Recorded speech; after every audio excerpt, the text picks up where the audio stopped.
Hi all, I'm Alicia, and today I'm going to be discussing A Court of Silver Flames by Sarah J Maas. Was this book amazing, and did I love it? Yes. Did it have some issues? Yes. And was this the most smutty book that Sarah J Maas has written to date? Also, yes. And I loved every second of it. In this video, I'm going to be getting into what I did and did not like about this book, and just gushing about all my feelings about it because it was just so good, and I am not disappointed. It was perfectly paced, I was not bored, and yes, so if you have not read this book and you don't want to be spoiled, I recommend clicking out now. All I can really tell you is that it's about Nesta training with Cassian, and while this is all going on, the mortal queen who got turned into an old hag in the original series is back for revenge. And that is all I'm going to say, because that is really the whole premise of the book and you don't need to know anything else going into it. So bye-bye, non-spoilery people, and hello, if you have read the book, come discuss with me, because it's amazing. And I have a whole crap load of notes. I have like 4 pages of notes, and I got my tea, and let's just get into it. The very first thing I made a note on in this book was, why does Cassian even like Nesta? Because she acts like a bitch to everybody. And I know deep down she's hurting, she's angry, and she's acting like a bitch for a reason. But still, I was like, could not figure out what he saw in her. Like, definitely not her personality. And then I was like, oh, of course. He thinks she's hot because 10 pages in, I kid you not, he knocks on her door, and at this point, they don't even like each other. They don't talk to each other ever. They avoid each other. And he knocks on her door, and the first thing he notices about her is like, oh, her inviting, magnificent breasts were just too big for her model thin body. And I'm just like, bitch, please, no. Like, as if you knocked on someone's door, someone you avoid forever, to check up on them and to let them know that, like, a friend, Resand, or whatever, wants to talk to them. And the first thing you notice about them is their boob to waist ratio. Like, excuse me, no. And let's just take a moment to appreciate the fact that every other character in this, like, series is just devastatingly beautiful. It's just unrealistically flawless. And Nesta is one of the characters that's not, except her only problem is that she's too thin. And I understand that, yes, it's a problem that she's thin because she's dealing with a lot of mental health issues. She's not healthy, and obviously it's an issue and she does have to gain weight, but at the same time, I'm like, that was the issue that you chose to give her in terms of appearance? Like, what? And Sarah J Maas goes out of her way to remind us of this throughout the book. Like, I'm sorry, I don't need a review on how Elaine's boobs have always been slightly smaller than Nesta's. Like, does that help the plot at all? No. Does it add to the smut scenes? Also no. So honestly, not necessary. And can we just talk about the fact, before I really get into my thoughts on the book, is the first time that Nesta wears the training gear and is training with Cassian, apparently a woman in pants is just too much for Cassian. You know, it doesn't matter that he's a 500-year-old warrior who's probably seen females in pants and in nothing, like, so many times. And I'm sorry, but Nesta shows up to training in pants and he's like, oh my god, I can't even handle it, I can't focus on training. And I'm just sitting there like, seriously? Like, get yourself together. One more little thing that just bugs me about this book, and with the original series too, is why does everyone taste like wind and fire and embers? And I kid you not, it's in my notes, a winter sunrise. Can you please explain to me what a winter sunrise tastes like? Because I would like to know. So before I get into everything I need to rant about for this book, and all the things I didn't like, I just want to touch on my favorite scenes and what I actually really liked about the book, because I did really enjoy it. I do really love this book, and I don't want to make it seem like I have nothing good to say about it, because I absolutely do. The scene where Nesta's fire kind of explodes out of her when she's having a nightmare, and it's literally, she's just covered in silver flames on the bed. It was just so cool, and Resand has to show up and kind of engulfs her in his, like, night magic, in his darkness, and kind of smothers her fire and has to, like, weave his way into her mind to, you know, get her to kind of fall back into a more relaxed state of unconsciousness. It was such a good scene, and I think it's one of the kind of more pivotal moments in Rhys starting to even attempt to understand where Ness is coming from, instead of just automatically hating her and treating her like shit. So I did really like that. And this scene just really reminded me, I don't know if anyone's watched Teen Wolf, but the scene where Lydia screams, and she's a banshee, of course, she's gonna, like, kill everyone, and Jordan just engulfs her with his hellhound fire and smothers her scream, and the scene just really reminded me of that, like those two types of magic clashing and one, like, kind of containing the other. Beautiful, flawless, I loved the scene. Next scene I absolutely loved was the Bog of Orid.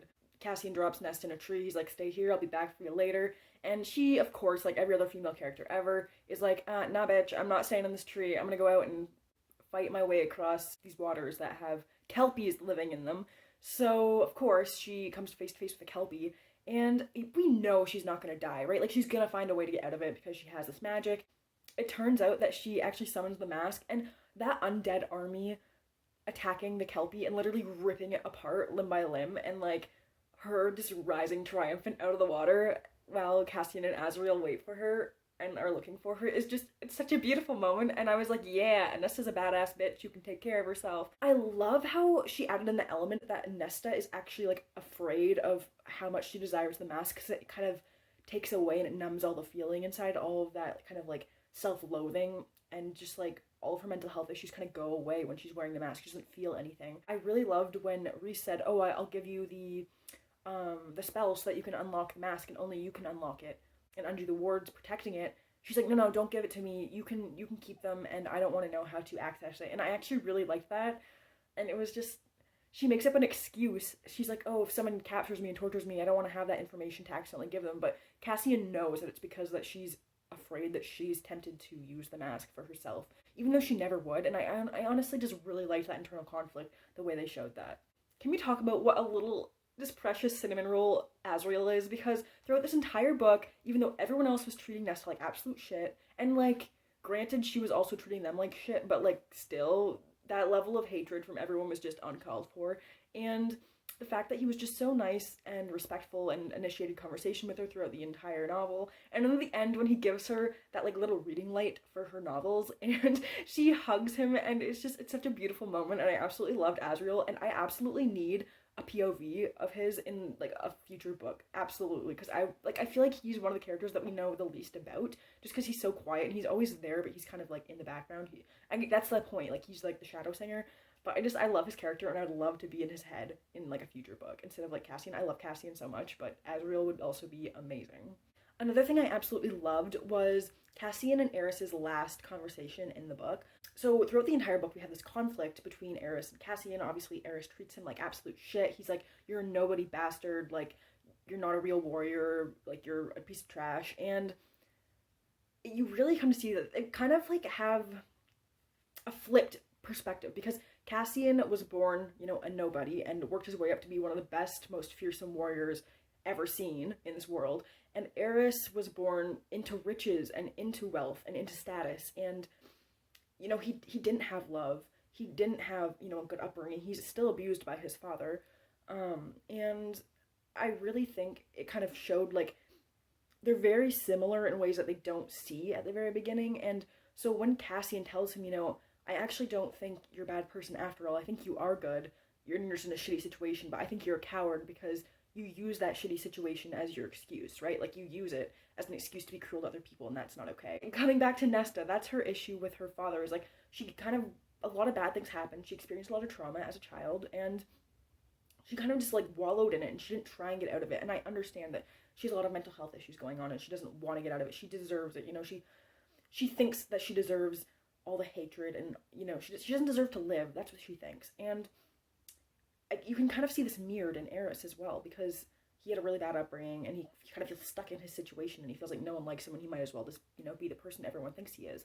And I think Nesta is very much like that too. One of my favorite scenes is when Nesta finally tells Cassian that she doesn't think that she deserves him, and that is why she's been so cruel to him and to everyone else throughout the entire book. And everything for Cassian kind of clicks, and I loved when she finally just let that guard down and she was vulnerable with him, and they're finally communicating for once, which bugged me throughout the entire novel, their lack of communication, and just their relationship really suffered because of it. So I'm gonna get into that later, but this is actually one scene that I really, really liked. And finally she was just like, let her guard down, and she was like, yeah, I don't deserve this, I hate myself.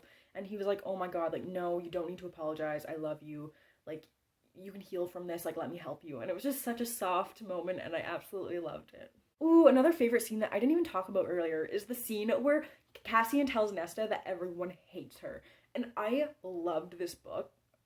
Yes, I love the book, but I love the scene because that's like kind of Nesta's like deepest fear, like, and her deepest kind of belief, honestly. Like, she thinks everyone hates her. She hates herself. She thinks she's unworthy of being liked, and she wants everyone to hate her. She thinks she deserves everyone's hatred. And Cassian telling her that when both people are so hurt and angry just like, oh, that scene just like was so raw and so emotional and just like hit me right in the feels. Like I loved that scene so much, and especially because Nesta's behavior was like bitchy. It was like she was trying to get everyone to hate her, and when Cassian said that, whew, oh my god, that scene felt so real, and yeah, I really enjoyed it. I really liked how this book delved into mental health issues and women's trauma, especially talking about things like rape and maternal health and reproductive health, and Feyre's whole plot, like the subplot of the pregnancy being really high risk and dangerous, and the birth scene at the end, which was so traumatic. I loved how these things were included because they're things that are almost taboo in our society. We're not supposed to talk about them. And I really enjoy how this was just kind of woven into a fantasy book, and it was intentionally placed there because it's not talked about a lot, and I really, really enjoyed that aspect.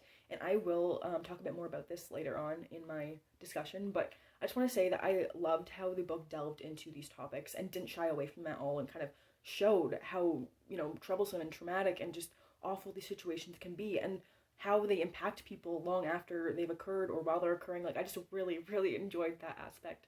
So, yes, those are, some of the things, not all, definitely. I could rant forever about this book, but those are a few of the scenes that I absolutely adored in this book, and so let's just get into the things that I didn't like so much. One of the things that stood out to me very quickly in this book that never really bugged me in her books before, but I guess now that I'm reading this kind of years later and my perspective has changed a bit, just the fake feminism. She's trying so hard to be feminist, and you can see that she's trying really hard, but there's just some things that are really failing. One of the first things that really bugged me is the way that Rhys slut shames Nesta, and Amryn too.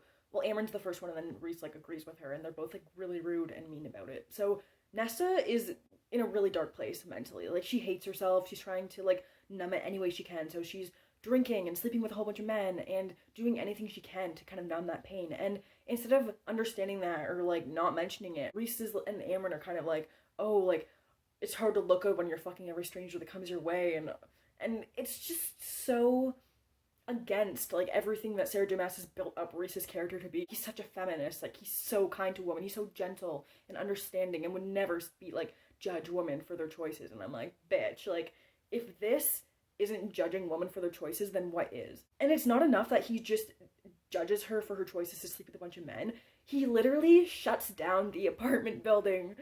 Like, why? He literally shuts it down and like demolishes it, and he's gonna renovate it and like turn it into a completely different building. And I'm like, if that's not controlling, then what is? Like, that is so possessive and controlling and just, oh, it was so frustrating. Another thing that really, really bugged me was Sarah J Maas goes out of her way to say, like, before any of the male characters ever kiss the woman, they are like, or do you say yes, like, I need your consent, so important.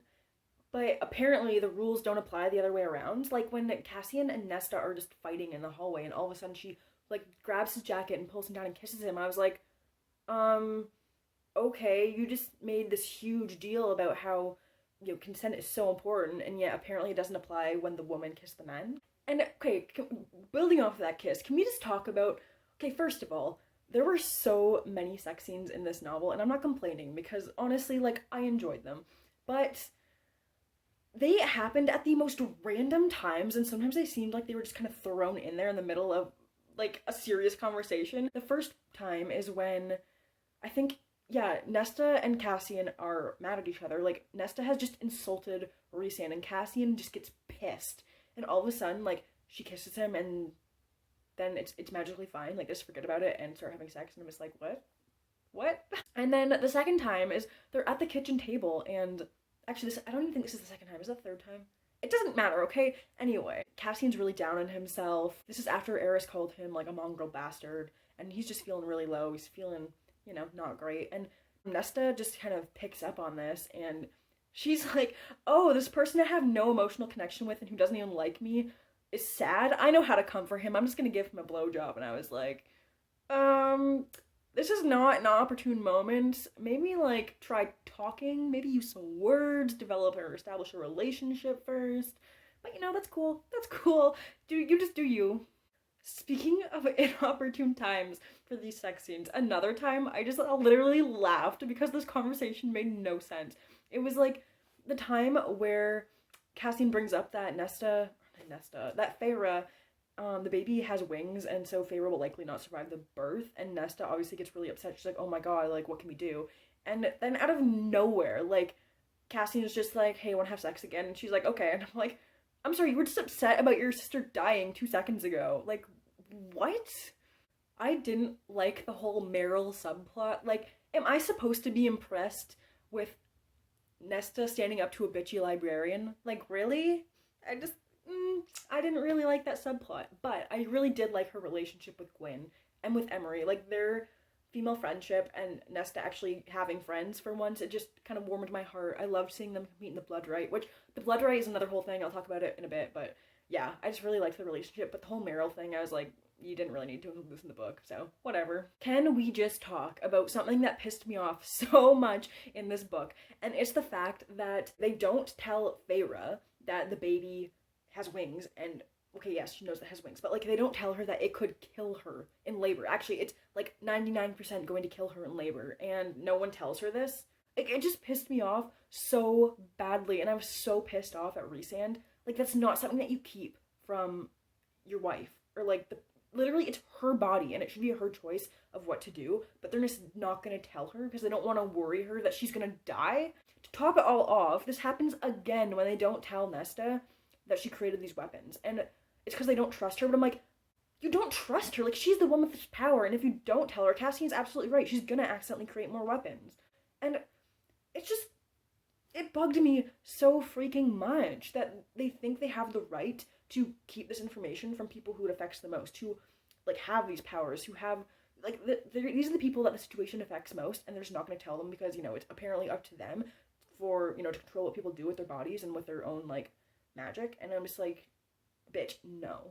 Like, I absolutely understand why Nesta was so pissed and like ran over to yell at Amryn, and even though again it wasn't said in the best way, at least Nesta, you know, told Feyre that the baby was gonna kill her because no one else did, and it was not delivered in the best way, and I understand that the intention was to hurt Feyre with that, and she did, so that was absolutely not okay. But at the same time, I'm glad that Feyre finally knew, and I'm glad that she was mad at Rhys. And can we just talk about the fact that when Nesta told Feyre that the baby was gonna kill her, Rhys was so pissed off that he's like, get Nesta out of like this country, the city or whatever, because I'm going to fucking kill her. And was this moment dramatic? Yes. But was it it was absolutely toxic and unhealthy, and I could not believe that Rhys did that. Like, I don't care if, you know, he's a high female and they're territorial and they're possessive and his mate's pregnant. Like, I don't give a fuck.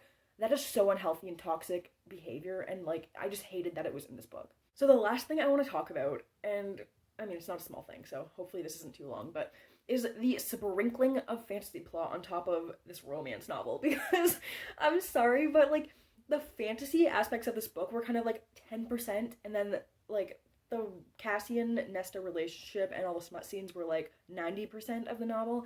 And I'm not complaining. Again, the pacing felt good in this book. Like, it wasn't boring at all. I actually really enjoyed it.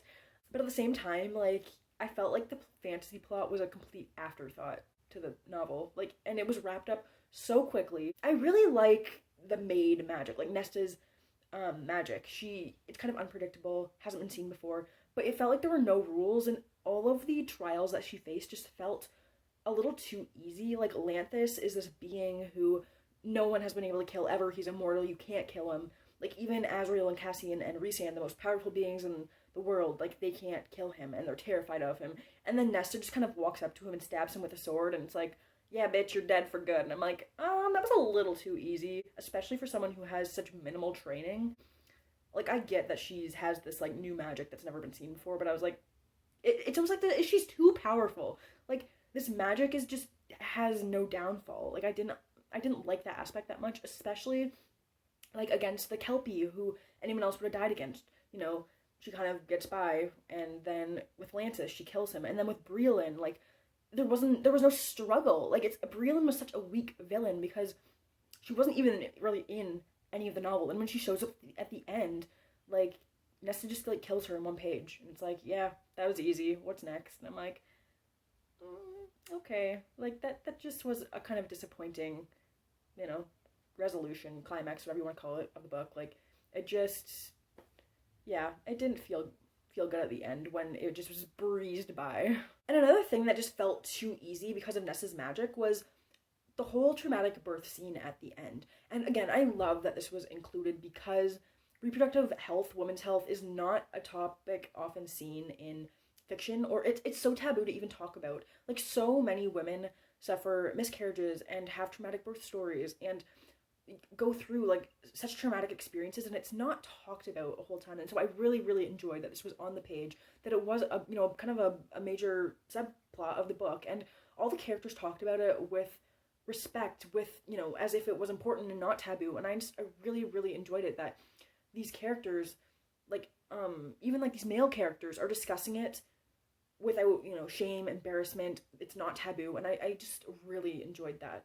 And at the end, though, the thing is, Nesta's magic is so strong, so like powerful, that nothing really seems like a threat. Like, even you knew Feyre wasn't going to die, and Nesta just saved Feyre and the baby and Rhysand so easily. And I'm glad that she actually had to get rid of her powers to do so, just because now, for further books, again, I don't know, I honestly have no idea what to expect of further books in this series, but like, I'm glad that Nessa's no longer this like super powerful, nothing phases me type magic, because it just, it didn't feel like a scary villain. It didn't feel like that big of a trial. It didn't feel that threatening, because we knew that Nesta can't be really beat by anything. But now, everything going on in the series, it's not going to be such an easy win, and I'm excited for that. And let's just, like, the end of this book just warmed my heart with Rhys and Feyre and their little baby Nyx, so cute. And finally, Cassian and Nesta are together. A thing that did bug me, I have to say, at the end, was after Nesta kind of has this breakthrough and she has this relationship with Cassian. I mean, okay, I kind of liked it and I kind of didn't, because when Cassian tells her that they're mates, Nesta invokes the favor that he owes her and tells him to go away for an entire week. And it just didn't seem like a healthy step forward in the relationship. It almost felt like there was no change in her behavior from like before her breakthrough and then now. And I get that mental health isn't linear. Like, healing in that journey, it's not linear. And so in one way I kind of understand her actions, but at the same way I'm like, did she, like, nothing's really changed. Like, yes, she apologized, but if her actions don't change, then, like, is her apology even, like, does it mean anything? Like, is their relationship changed? So again, I'm excited to see where that develops in further books, if, when, or there's further books. I hope there are. I really need Asriel's POV. And can we just talk about how convoluted this whole blood right plotline was? Because this is another thing that bugged me with, I feel like the fantasy plotline with Brielyn and the Dread Trove was, again, like, kind of an afterthought to, like, the main focus of the book, which was Nesta, kind of her inner conflict, healing, and her relationship with Cassian. And the fantasy plot was kind of mildly there the entire book, but then at the end, like, the whole blood right thing. So this is another reason why Brielyn is just, like, the worst villain of all time, is her plan was to kidnap Emery in the middle of the night, put her in the blood right so that Nesta would go into the blood right to protect her, even though it's illegal. Like, if she goes and saves Emery, she knows that they'll both die. So, and even when Nesta was in the blood right, apparently it's like, you absolutely cannot go save people. So even Cassian and Rhysand and whatever do not go and save Nesta and these women from the blood right. So why does Brielyn suddenly, like, she doesn't even know Nesta, and she's like, oh yeah, Nesta's gonna break all the rules and risk both their lives to go save Emery from the blood right. And I'm like, that's wishful thinking, but okay, that's a bit of a stretch. And she just gets so lucky that these women have, like, the only sleepover ever on that particular night where they're being kidnapped for the blood right. And so they all end up in the blood right. And then at the end of the blood right, like, Brielyn just kind of pops up and she's like, haha, I wore you down. I'm like, what? Like, that was the whole point of being in the blood right, is just to, like, wear her down for a few days. Like, I was so confused as to why Brielyn was even concerning herself with, like, this blood right plotline. Like, it just felt like Sarah J Maas was trying to connect, like, the whole training and Valkyrie plotline to Breeland's plotline, and it didn't mesh. It didn't make any sense to me. So yeah, that was just another point where I was literally just laughing. I was like, what? Like, this plot doesn't even make sense. Why does Breland care if Nesta's in the blood right or not? Like, Breland literally just pops up at the end when Bellius is going to kill her, or she's gonna kill Bellius, or whatever is gonna happen. And she's like, surprise, bitch, like, I knew this would wear you down, like, you know, I captured Cassian for 2 seconds of the book just for dramatic effect. I'm like, what is happening right now? That is it for my review. Thank you so much for watching. If you liked this video, please give it a thumbs up, like, and subscribe, and I will see you next time with another video. Thanks for watching, guys. Bye.